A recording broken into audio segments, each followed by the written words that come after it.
کیا ایک خادم سے افضل میں تم کو طریقہ نہ بتا دوں جس کو کرتے ہوئے تم کو تھکان نہیں آئے گی؟ سونے سے پہلے جب بستر پہ آ کے بیٹھو تو 33 مرتبہ سبحان اللہ، 33 مرتبہ الحمدللہ، 33 مرتبہ اللہ اکبر کہہ لو۔ یقیناً اللہ کے ذکر سے، جیسا کہ اللہ تعالیٰ فرماتے ہیں الا بذکر اللہ تطمئن القلوب، یاد رکھو اللہ ہی کے ذکر سے، الا بذکر اللہ، اللہ ہی کے ذکر سے آدمی کے دل کو اطمینان ہوگا، اور کسی کے ذکر سے نہیں۔ آدمی ہزار مصیبت میں پڑ جائے لیکن اللہ کا ذکر کرتا رہے تو انشاءاللہ اللہ تعالیٰ اس کے دل کو بھی اطمینان دے گا۔ اس وجہ سے دل کی بیماری یا گھبراہٹ یا بے سبب، جیسے کہتے ہیں فلاں کو بیماری ہو گئی ہے، دل کی کمزوری کی اور کچھ، حقیقت میں یہ گھبراہٹ جو ہوتی ہے مستقبل کو سوچ کر کے آدمی کوئی جرم کیے ہوتا ہے، ہزار جرم کرے لیکن اللہ کی رحمت کی امید رکھتے ہوئے بھی وہ اطمینان میں رکھ سکتا ہے۔ یہ ہے حضرت ابراہیم علیہ السلام کی آمد کی ابتدا، آپ کے اولاد کی ابتدا۔ یہاں سے مکے کی نشاط ہوتی ہے، مکے کی بنیاد پڑتی ہے۔ اس سے پہلے اللہ کے گھر کا وجود یہاں اس کا ذکر آتا ہے، لیکن یہ کہیں نہیں پتہ چلتا ہے کہ کسی زمانے میں یہاں لوگ آباد سے مستقل طور پر۔ بہت کچھ امکان ہے کہ آ کر کے لوگ اس کی زیارت کرتے رہے۔ حضرت ابراہیم علیہ السلام کے بعد سے تو نبیوں نے ایک سلسلہ کعبے کی زیارت کا اور حج کا جاری رکھا۔ صحیح حدیث میں ہے، پیارے رسول صلی اللہ علیہ وسلم فرماتے ہیں کہ میرے سامنے اللہ تعالیٰ نے وحی سے بتایا، گویا میں دیکھ رہا ہوں۔ یہ اللہ کی بتائی ہوئی حدیث کا، پیارے رسول کی بتائی ہوئی چیز پر یقین کس قدر ہونا چاہیے کہ گویا آدمی دیکھ رہا ہے۔ پیارے رسول فرماتے ہیں کہ انی ارا، میں دیکھ رہا ہوں کہ حضرت موسیٰ علیہ السلام جو بنی اسرائیل کے انبیاء میں سے حضرت ابراہیم کے اولادی سے، دیکھ رہا ہوں کہ وہ اپنی اونٹنی کو کھجور کی پتیوں کی رسی کا لگام لگائے ہوئے اور وہ لبیک کہتے ہوئے اس وادی میں آ رہے ہیں۔ تو حضرت ابراہیم علیہ السلام کے بعد اس میں کوئی شک نہیں، آپ کی دعا اللہ تعالیٰ نے قبول فرمائی۔ وَأَذِّنْ فِي النَّاسِ بِالْحَجِّ يَأْتُوكَ رِجَالًا وَعَلَىٰ كُلِّ ضَامِرٍ يَأْتِينَ مِنْ كُلِّ فَجٍّ عَمِيقٍ۔ جب گھر بنا چکے حضرت ابراہیم علیہ السلام تو پیارے ابراہیم علیہ السلام کو اللہ رب العزت نے حکم دیا کہ لوگوں میں پکار دو، وَأَذِّنْ فِي النَّاسِ بِالْحَجِّ، لوگوں میں پکار دو کہ اللہ نے یہ گھر بنایا ہے۔ ایک صحیح روایت میں پیارے رسول نے فرمایا کہ حضرت ابراہیم علیہ السلام مقام ابراہیم پر پھر کھڑے ہوئے جب اللہ نے حکم دیا کہ اللہ کے گھر کی زیارت کے لیے لوگوں کو بلا دو۔ ہر طرف سے، دور دراز علاقے سے دبلی اور موٹی اونٹنیوں پر آ کر کے حج کریں گے اللہ کے گھر کا۔ حضرت ابراہیم علیہ السلام کہتے ہیں اے اللہ رب العزت، اس وادی میں آواز دوں تو پہاڑوں میں گم ہو جائے گی، میری آواز کون سنے گا؟ پھر اللہ رب العزت فرماتے ہیں کہ آپ آواز دیں، لوگوں کو پکاریں، میرے اوپر پہنچانا ہے لوگوں تک۔ حدیث شریف میں آتا ہے کہ جس کسی نے وہ آواز سنی، یہاں تک کہ پیٹ کے اور پیٹھ کے میں نطفے جو تھے انہوں نے آواز سنی، جس نے اس آواز کو سنی اللہ رب العزت ان کو توفیق دے گا کہ وہ آ کر کے لبیک ضرور کہیں گے اور حج کریں گے۔ ایسا ہے۔ تو یہ گویا خوشخبری ہے کہ ہم نے اس زمانے میں حضرت ابراہیم علیہ السلام کی آواز سنی تھی۔ اسی طرح حضرت اس پتھر کے بارے میں، مقام ابراہیم کے بارے میں دوسری روایت میں صحیح حدیث میں ہے کہ رسول نے فرمایا ان الحجر والمقام یاقوتان من یاقوت الجنہ، یہ پتھر حجر اسود ہے۔ اس کا دوسری روایت میں آیا ہے کہ جب وہاں تک پہنچے حضرت ابراہیم علیہ السلام، دیوار اٹھا چکے تو حضرت ابراہیم اسماعیل سے کہا کہ کوئی ایک ایسا ممتاز، یعنی ان پتھروں سے مختلف شکل اور رنگ کا پتھر لے کے آؤ تاکہ میں یہاں طواف کرنے والوں کے لیے نشانی بنا دوں، کیونکہ حکم دیا تھا اللہ تعالیٰ نے حضرت ابراہیم علیہ السلام کو طہر بیتی للطائفین والعاکفین والرکع السجود، یہاں لوگ اس کا طواف بھی کریں گے اور رکوع اور سجدہ بھی کریں گے، اس کو ان لوگوں کے لیے پاک کرو۔ تو حضرت ابراہیم علیہ السلام نے حضرت اسماعیل کو کہا کہ کوئی ایک ایسا مختلف رنگ کا، مختلف شکل کا ممتاز پتھر لے آؤ تاکہ یہاں نصب کر دو، یہ نشانی ہو طواف کے شروع کرنے کی۔ حضرت اسماعیل علیہ السلام ڈھونڈنے گئے، نہیں پائے۔ اس مدت میں حضرت جبریل علیہ السلام جنت سے یہ پتھر لے کر کے آئے اور لا کر کے حضرت ابراہیم علیہ السلام کو دیا، آپ نے وہاں نصب کر دیا۔ حضرت اسماعیل آئے تو دیکھا کہ ایک پتھر منسوب ہے. پوچھا والد محترم یہ پتھر کہاں سے اور کون لے کے آیا؟ آپ اپنی جگہ پر کھڑے ہیں, میں ڈھونڈ رہا ہوں, کوئی اس طرح کا پتھر نظر نہیں آیا, کہاں سے آیا؟ تو کہتے ہیں حضرت ابراہیم علیہ السلام اس پتھر کو اس ذات نے بھیجا ہے جس نے میرے اوپر نہ تمہارے اوپر کوئی بھروسہ نہیں کیا اس گھر کے بنانے کا. یعنی اللہ نے یہ پتھر بھیجا. من لم یتکل علی بنائے بنائے, جس ذات نے میرے اوپر بھروسہ نہیں کیا نہ تمہارے اوپر بھروسہ کیا, ہم تو یہ خادم ہیں, اس ذات نے اس پتھر کو بھیجا ہے. تو نبی کریم صلی اللہ علیہ وسلم نے دوسری حدیث میں فرمایا کہ یہ حجر اور مقام ابراہیم جنت کے 2 یاقوت اور قیمتی پتھر ہے. اللہ تعالیٰ نے جنت کی کوئی چیز دنیا میں نہیں رکھی سوائے اس کے. اور جنت دوسری روایت میں آتا ہے ترمذی کی کئی روایت یا کئی راستوں سے کئی صحابی سے یہ روایت ہے کہ جب یہ پتھر جنت سے نازل ہوا تھا آیا تھا تو دودھ سے بھی زیادہ سفید تھا. کانا اشد بیاض من اللبن, دودھ سے بھی زیادہ سفید تھا. فسودته خطایا بنی آدم, ابن آدم کی گناہوں نے اس کو کالا کر دیا. سبحان اللہ. یہ ایک چیز جو کالا کر دیا, کہتے ہیں کسی سرفرے ملحد نے یہ اعتراض کیا کہ آخر جب گناہوں نے اس کو کالا کر دیا تو نیک لوگوں نے بھی تو اس کو چھوا ہے, پیارے رسول صلی اللہ علیہ وسلم نے چھوا ہے تو کیوں سفید نہیں ہو گیا؟ یعنی ایک اعتراض کی بات ہے, کسی کے پکا نہیں ہے. لیکن ان کا جواب عام جو چیزیں مخصوص ہیں اس کی روشنی میں علماء نے دیا ہے. ابن قتیبہ ایک اختلاف الحدیث کتاب لکھی, انہوں نے جو اعتراضات پیش کیے گئے, ہر زمانے میں کچھ نہ کچھ رہے ہیں لوگ, لیکن اللہ تعالیٰ ان کے برعکس ایسے لوگوں کو پیدا کیا جو اللہ کے دین کی حفاظت کا سبب بھی بنتے. اللہ نے دین کی حفاظت کا ان کو الحمدللہ طریقہ دیا, علم دیا. تو انہوں نے جواب دیا کہ تم دیکھتے ہو کہ سفید رنگ کوئی خاص رنگ نہیں ہے, جہاں تمام رنگ نہیں ہوتے وہاں سفید ہوتا ہے. اور اگر کسی چیز کو رنگنا ہو تو سفید چیز پر سبز اور کالا اور پیلا جو کچھ کرنا ہو کر سکتے ہو, لیکن کالے کو سفید کرنا یہ مشکل ہے.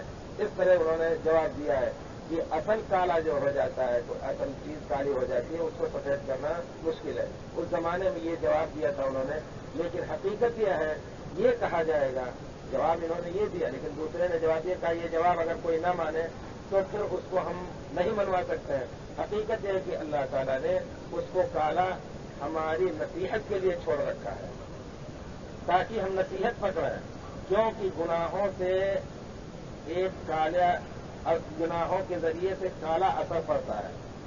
تو جب ایک پتھر کالا اثر لے سکتا ہے تو آدمی کا منہ, کہتے ہیں کہ کوئی سب غلط کام کرتا ہے تو اس کے منہ پر ہوائیاں اڑنے لگتی ہیں, چہرہ پک ہو جاتا ہے, ڈرتا ہے اور کچھ ہوتا ہے, تو اس کے چہرے پر بھی اس کا برا اثر نظر آتا ہے.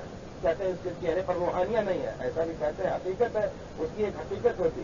دوسری بات یہ ہے کہ دل جو ہے, حدیث شریف میں آپ نے سنا ہوگا, نبی کریم صلی اللہ علیہ وسلم فرماتے ہیں, مسلم شریف کی روایت ہے کہ بندہ جب یہ گناہ کرتا ہے تو اس کے دل پر ایک کالا نقطہ پڑ جاتا ہے, کالا داغ اور دھبا پڑ جاتا ہے.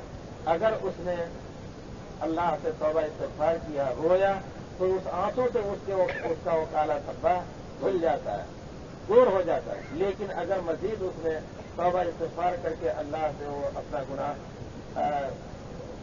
ذرا کہیں دوسری جگہ بیٹھ گئے, اس طرح ٹھیک نہیں ہے, اچھا نہیں ہے, ادھر پیچھے کہیں بیٹھ گئے, اللہ سے ٹھیک نہیں ہے.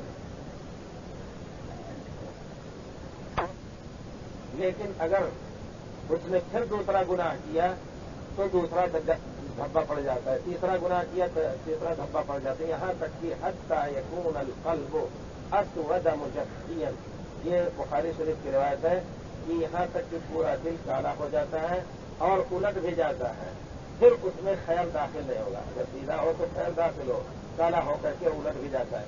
تو کہنے کا مطلب یہ ہے کہ سودت و خطایا بنی آدم, جیسا کہ پیارے رسول نے فرمائی, یہ اللہ تعالیٰ نے نشانی کے لیے چھوڑ دیا ہے تاکہ ہم اس کو دیکھیں اور اس سے یہ نصیحت پکڑیں کہ ایک پتھر جب کالا کر دیتا ہے گناہ کو تو ہمیں ہمارے نام اعمال کو سیاہ کر دے گا. آدمی اس سے بچتا رہے. یہ اصل جواب ہے, اس کا جواب دیا جا سکتا ہے. اس کے بعد حضرت ابراہیم علیہ السلام نے جب گھر بنا لیا اللہ کا, اس کی تفصیل انشاءاللہ پھر اگر موقع ملا تو کریں گے, کیونکہ بڑی تفصیل سے ہم نے ان سب کا اس تاریخ کا یعنی ایک ٹکڑا جمع کیا. الحمدللہ صحیح روایات کوشش کرتے ہیں. حضرت ابراہیم علیہ السلام نے جب گھر بنا لیا تو میں نے اشارہ کیا تھا, انہوں نے دعا کی اس کے لیے. پہلے جب آئے تھے, جب یہ اللہ کا گھر بنا نہیں تھا اور اس کے ارد گرد کوئی نہیں تھے, صرف 2 نفری قافلہ تھا حضرت ابراہیم حضرت اسماعیل کا, جو ابھی بچے تھے, دودھ پیتے ہوئے, کھانا بھی نہیں کھاتے تھے, اور ان کی ماں کا تھا. وہ بھی تصور کریں کہ اس وادی میں پہاڑوں کے بیچ میں اور کوئی نہیں تھا, ایک اللہ کی بندی, ایک نبی کی بیوی ہی ایسا صبر کر کے اور کہہ سکتی ہے کہ جائیے, جب اللہ کے بھروسے پر چھوڑیں تو اللہ تعالیٰ ہمیں ضائع نہیں کرے گا. یہاں ان کی عزت کے بھی خطرہ ہو سکتا ہے, کوئی آ کر کے اچانک پہنچ جائے اور کچھ ہو, لیکن جب اللہ نے حکم دیا ہے تو یہ کہنا کہ اللہ تعالیٰ ہمیں ضائع نہیں کرے گا. جیسے وہ کہتے ہیں تلسی داس شیخ سے, ہمارے ایک استاد کو پڑھا کرتے تھے, مولانا فیروز صاحب جھنڈا لگی رحمۃ اللہ علیہ, بہت بڑے عالم تھے. وہ تقریر میں کہا کرتے تھے, تلسی گروئے باغ میں تو اس کیچک پہ کو ملا ہے, رہے بھروسے مولا کے تو پربت پر ہریا ہے. بہت سے پودے ایسے ہوتے ہیں کہ آپ کھینچیں اس کو گھر میں, اس کو 1000 سیوا اس کی خدمت کریں, لیکن وہ سوکھ جاتا ہے. لیکن اس پہاڑ پر کون اس کو پانی دیتا ہے؟ اللہ ہی دیتا ہے. رہے بھروسے مولا کے تو پربت پر ہریا. تو وہی منظر اللہ تعالیٰ نے اللہ پر توکل کرنے والوں کا یہاں دکھایا. حضرت ابراہیم علیہ السلام نے اس کو دعا کی تھی جب مڑ کے گئے, اور یہ بھی ایک چیز ہے, ایک نبی ہی کا دل گردہ ہو سکتا ہے کہ اپنے جان کے ٹکڑے کو, اپنی بیوی کو اس طرح چھوڑ کے اللہ کی راہ پر چلا جائے. یہ ہے حضرت ابراہیم علیہ السلام کے مقتدا ہونے کا. اللہ تعالیٰ نے آپ کو امام بنایا, انی جاعلک للناس اماما قال ومن ذریتی قال لا ینال عہد الظالمین. اللہ تعالیٰ نے حضرت ابراہیم کو بتایا, حضرت ابراہیم سے فرمایا کہ میں تم کو لوگوں کا مقتدار امام بنانا چاہتا ہوں, آپ کی تمام چیزیں شریعت ہمیشہ کے لیے رہیں گی. اس وجہ سے پیارے رسول کی شریعت, نبی حضرت ابراہیم علیہ السلام کی شریعت میں کوئی اختلاف نہیں ملتا ہے. صحیح شریعت اگر ڈھونڈی جائے, جس کا ذکر اللہ تعالیٰ نے حضرت ابراہیم علیہ السلام کی شریعت پہ کیا ہے, یہاں تک کہ بہت سی چیزیں ایسی ہیں, وہی اللہ تعالیٰ نے حضرت ابراہیم علیہ السلام کو اس چیزوں کا حکم دیا. حضرت ابراہیم نے ان کو فاتمہن, حضرت ابراہیم نے ان کو پورا کیا. پیارے رسول کی صحیح حدیث میں ہے, بخاری اور مسلم کی حدیث میں ہے کہ فطرت کی جو چیزیں تھیں اللہ تعالیٰ نے حضرت ابراہیم کو حکم دیا تھا, ہمیں بھی اس کا حکم دیا ہے. تو اس میں بہت سے خطرہ ہے. خود حضرت ابراہیم علیہ السلام نے خطرہ کیا, اپنا خود خطرہ کیا تھا. اسی طرح ناخون کا کاٹنا ہے, زیر ناف اور دوسری چیزیں ہیں. بہرحال حضرت ابراہیم علیہ السلام نے مڑ کر کے دعا کی کہ اللہ تعالیٰ اس بے آب و گیاہ, بے پانی اور بے کھیتی کی زمین کو ایک بستا ہوا شہر بنا دے. رب اجعل هذا بلدا آمنا وارزق اهله من الثمرات من آمن منهم بالله. جو لوگ ایمان لائیں ان کو پھلوں کی روزی دینا. قال ومن كفر فأمتعه قليلا. اللہ تعالیٰ کہتے ہیں کہ دیں گے, ہم مومنوں کو بھی دیں گے, لیکن جو کفر کی ان کو بھی ہم دنیا میں دیتے رہیں گے. یہ بھی اللہ تعالیٰ کی رزاقیت اور خلاقیت کی ایک بہت بڑی دلیل ہے. قال ومن كفر فأمتعه قليلا ثم أضطره إلى عذاب النار وبئس المصير. پھر ہم ان کو آخرت میں ہمیشہ کے لیے جہنم میں ڈالیں گے. پھر اس کے بعد جب گھر بن گیا اللہ تعالیٰ کا, تو حضرت ابراہیم علیہ السلام نے دوسری دعا کی, وَإِذْ قَالَ إِبْرَاهِيمُ رَبِّ اجْعَلْ هَٰذَا الْبَلَدَ. پہلے تو نکرہ, جیسا کہ کہتے ہیں کہ اس شہر کو, اس زمین کو ایک شہر بنانا. پھر جب شہر بن گیا تو دعا کرتے ہیں, اے اللہ تعالیٰ هَٰذَا الْبَلَدَ, اس شہر کو, رب اجعل هَٰذَا الْبَلَدَ آمِنًا, اس بستے ہوئے شہر کو تو امن والا شہر بنا. وَاجْنُبْنِي وَبَنِيَّ أَن نَّعْبُدَ الْأَصْنَامَ, مجھے اور میرے بچوں کو, میری اولاد کو بتوں کی پرستش سے دور رکھنا. رب انہن اضللن کثیرا من الناس, ان بتوں نے میرے پروردگار بہت سے لوگوں کو گمراہ کر رکھا ہے. فمن تبعنی فانہ منی, جو میری اتباع کرے گا وہ مجھ سے ہے, میرے قبیلے سے ہے, میری امت کا ہے. ومن عصانی فانک غفور رحیم. یہ نہیں کہا کہ جو میری نافرمانی کرے گا تو اس کو ہلاک کر دے, مجھ سے نہیں ہے. یہ ایک نبی کی شان. پیارے رسول صلی اللہ علیہ وسلم کا کو بھی اس طرح کے مواقع آئے, آپ کے اوپر آپ کو تکلیفیں دی گئی ہزاروں، لیکن کبھی آپ نے بد دعا نہیں کی، بلکہ آپ نے دعا کی اللہم اہد قومی فإنہم لا یعلمون، اے میرے رب میری قوم کو ہدایت دے کیونکہ یہ لوگ جان نہیں رہے، حقیقت کا علم نہیں ان کو ہے۔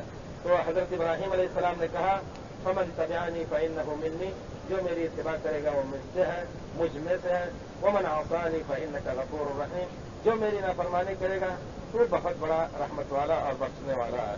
ربنا انی اسکنت من ذریتی بواد غیر ذی زرع عند بیتک المحرم، اے میرے رب میں نے اپنی اولاد کو اس وادی میں جہاں کھیتی نہیں ہوتی ہے میں نے اپنی اولاد کو بتا دیا ہے، فجعل بواد غیر ذی زرع عند بیتک المحرم، تیرے حرمت والے گھر کے پاس بتا دیا ہم نے۔ ربنا لیقیموا الصلاۃ، اے اللہ تعالیٰ میرا مقصد یہ ہے کہ یہ یہاں نماز کو قائم کریں۔ فجعل افئدۃ من الناس تہوی الیہم، لوگوں کے دلوں کو ان کی طرف موڑ دے کہ ہر وقت ان کی طرف ان کا اشتیاق رہے، ان کی طرف ان کی رغبت رہے۔ فجعل افئدۃ من الناس تہوی الیہم وارزقہم من الثمرات لعلہم یشکرون، پھلوں سے ان کو روزی دے تاکہ تیرا شکر ادا کریں۔ تو یہ دعائیں قبول ہوئیں اللہ کے فضل سے حضرت ابراہیم علیہ السلام کی، لیکن حضرت ابراہیم علیہ السلام نے یہ نہیں کہا فجعل افئدۃ الناس، پیارے رسول فرماتے ہیں کہ اگر حضرت نبی کریم صلی اللہ علیہ وسلم سے حضرت عبداللہ بن عباس ایک روایت کرتے ہیں، کہتے ہیں کہ اگر حضرت ابراہیم علیہ السلام نے یہ کہا ہوتا کہ کچھ لوگوں کے دلوں کو انہی لوگوں کی طرف اشارہ کیا کہ فمن تبعنی، جو ہماری اتباع کرنے والے ہیں، تو یہ مومنوں کا ہمیشہ کے لیے قبلہ اور ہمیشہ لوگوں کے دلوں کو موڑ، اللہ تعالیٰ نے لوگوں کے دلوں کو یہاں موڑ دیا ہے۔ بلکہ مثابہ کا لفظ ہے، وہی اللہ تعالیٰ فرماتے ہیں سورہ بقرہ میں وَإِذْ جَعَلْنَا الْبَيْتَ مَثَابَةً لِلنَّاسِ وَأَمْنًا وَاتَّخِذُوا مِن مَّقَامِ إِبْرَاهِيمَ مُصَلًّى، یاد کرو کہ جب ہم نے اس گھر کو ہم نے لوگوں کے لیے بار بار آنے کی جگہ بنا دی ہے۔ اس کی تفسیر میں عام علماء نے یہ لکھا ہے کہ اللہ تعالیٰ نے اس گھر کی تاثیر ایسی رکھی ہے کہ آدمی 1000 مشقت کا سفر کر کے یہاں پہنچتا ہے، عمرہ کرتا ہے، حج کرتا ہے، اور ہو سکتا ہے کسی مرحلے میں اس کے دل میں یہ بات آتی ہو کہ بڑی پریشانیاں ہوتی ہیں، اب آئندہ نہیں آئیں گے، لیکن ابھی گھر نہیں پہنچا پھر دوسری مرتبہ آ لینے کی خواہش ابھرتی ہے۔ یہ حقیقت ہے، بہت سے لوگ ایسے ہیں جو تڑپتے رہتے ہیں، بلکہ دیکھ لینے کے بعد آدمی کی پیاس اور ہی بڑھ جاتی ہے، اور بار بار آنے کی ایک اللہ تعالیٰ نے جو کشش اور اس گھر کی طرف جو کشش رکھی ہے وہ آدمی کے دل میں بڑھتی رہتی ہے، حقیقت ہے۔ یہ ہے حضرت ابراہیم علیہ السلام کے دعا کا نتیجہ، فجعل افئدۃ من الناس تہوی الیہم وارزقہم من الثمرات لعلہم یشکرون۔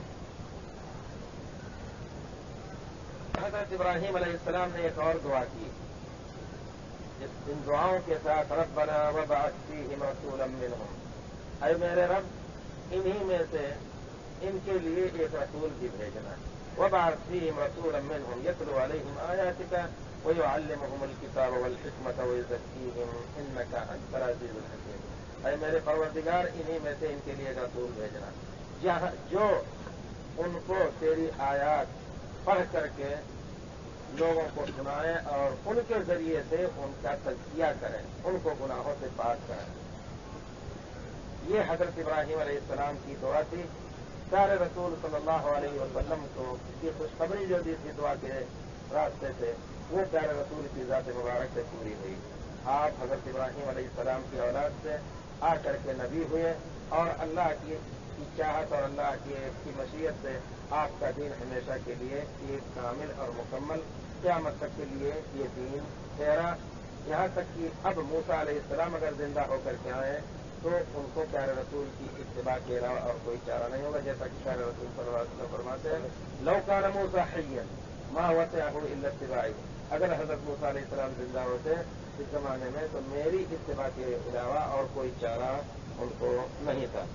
ایک حدیث میں نبی کریم صلی اللہ علیہ وسلم فرماتے ہیں، ارباد بن ساریہ رضی اللہ تعالیٰ عنہ کہتے ہیں کہ پیارے رسول کو میں نے ایک کہتے ہوئے سنا، انی عند اللہ لخاتم النبیین، اللہ کے نزدیک میں خاتم النبیین ہوں، یعنی اللہ تعالیٰ نے کسی دنیا اور دنیا کی تمام چیزوں کو پیدا کرنے سے پہلے ہی، جیسا کہ اس سے پہلے میں نے ذکر کیا ہے کہ قلم کو جب پیدا کیا تو کہا کہ جو کچھ ہونے والا ہے قیامت تک اس کو لکھ ڈالو۔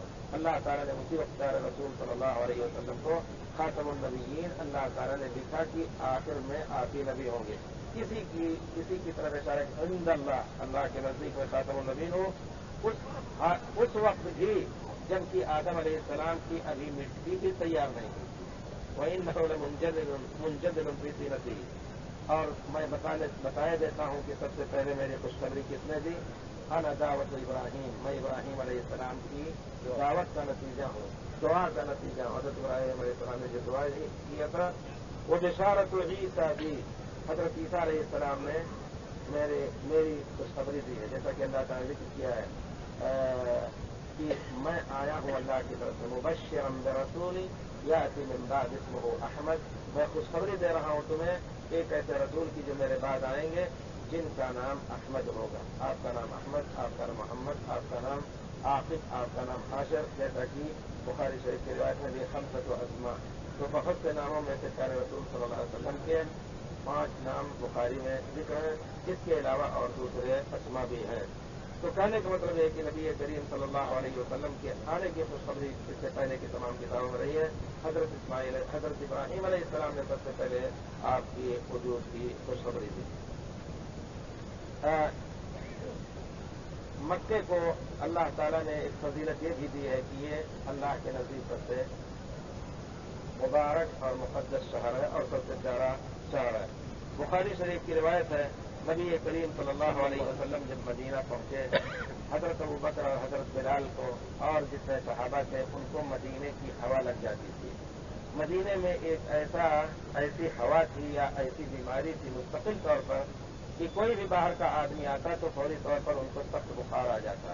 حضرت بلال رضی اللہ تعالیٰ عنہ، حضرت ابوبکر رضی اللہ تعالیٰ عنہ بیمار ہوئے۔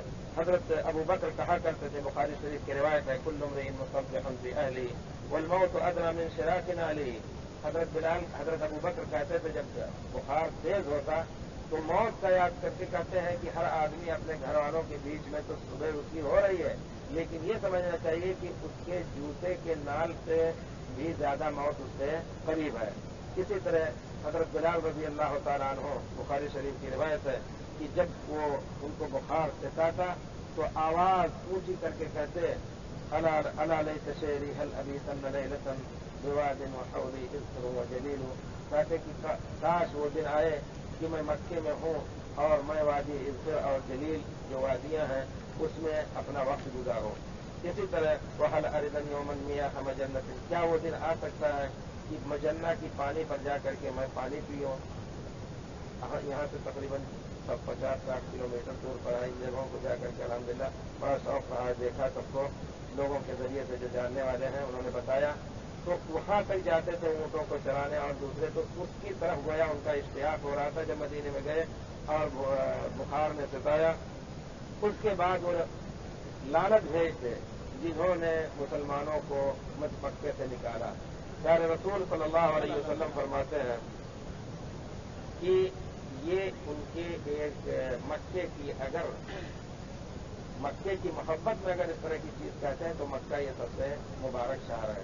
بخاری مسلم شریف کی روایت میں ہے، نبی کریم صلی اللہ علیہ وسلم نے فرمایا، ما اطیبک من بلد واحبک الی، جب آپ ہجرت کر کے نکلنے لگے، حضورہ مقام یہ قریب ہی میں تھا، جس کو اس وقت باب الملک فہد وغیرہ کے ارد گرد سمجھا جائے، کیونکہ پرانی تاریخ کے اعتبار سے ہی قریب ہی میں تھا۔ وہاں پہنچ کر کے آپ نے کعبے کی طرف اور مکے کی طرف منہ کر کے چہرہ مبارک کعبے کی طرف کر کے آپ نے کہا کہ کتنا تو مبارک شہر ہے اور میرے نزدیک سب سے پیارا شہر ہے۔ دوسری روایت میں ہے، واللہ انک لاحب البلاد الی اللہ وانک لاحب البلاد الی، اے مکہ، خدا کی قسم اللہ کے نزدیک تم سب سے پیارا شہر ہے، تو میرے نزدیک بھی سب سے پیارا شہر ہے۔ ولولا ان قومک اخرجونی ما خرجت، اگر تیری قوم نے مجھے مجبور نہ کیا ہوتا نکلنے پر تو میں یہاں سے نہ نکلتا۔ یقیناً آدمی کی دھرتی جہاں گرتی ہے، آدمی جہاں بڑھتا پلتا ہے، جہاں کی مٹی اس کے جسم میں لگی ہوتی ہے، وہاں سے اس کو ایک خاص ان کے وہاں کے درختوں سے وہاں کے کھاتوں سے اس کو انسیت ہوتی ہے۔ اور جب اپنے گھر سے بے گھر کر دیا جائے، ظلم کی تلوار سے نکال دیا جائے اس کو، تو یقیناً اور یہ تکلیف ہوتی ہے۔ وہ تکلیف پیارے رسول صلی اللہ علیہ وسلم نے برداشت کی، صحابہ کرام نے برداشت کی۔ حضرت عبد الرحمن بن عوف رضی اللہ تعالیٰ عنہ جب یہاں سے ہجرت کر کے جانے لگے تو انہوں نے رات کے اندھیرے میں اونٹنی پر خود بیٹھے، پہلے اپنی بیوی کو بیٹھایا، پھر بچے کو گود میں دیا ان کے، پھر خود بیٹھے، جانے لگے۔ تنعیم کے موقع پر خبر لگ گئی ان کے گھر والوں کو۔ انہوں نے کہا کہ تم یہ کچھ مال کی پوٹلی بھی لے کے جا رہے تھے جو کچھ ان کے پاس تھا، کہا تم نے یہ ہمارے شہر میں دیکھیے زبردستی، کس کو کہتے ہیں دہشت گردی؟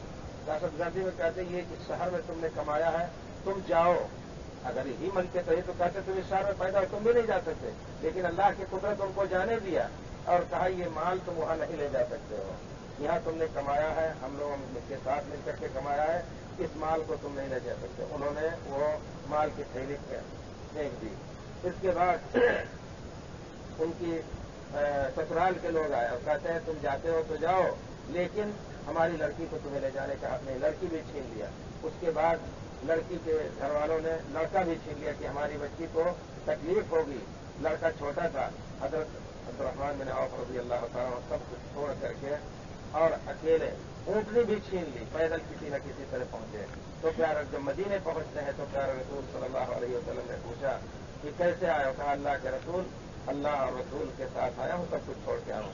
پیارے رسول نے فرمایا ربحا ربحا ربحا، یہ بہت ہی فائدے میں رہے، بہت ہی فائدے میں رہے۔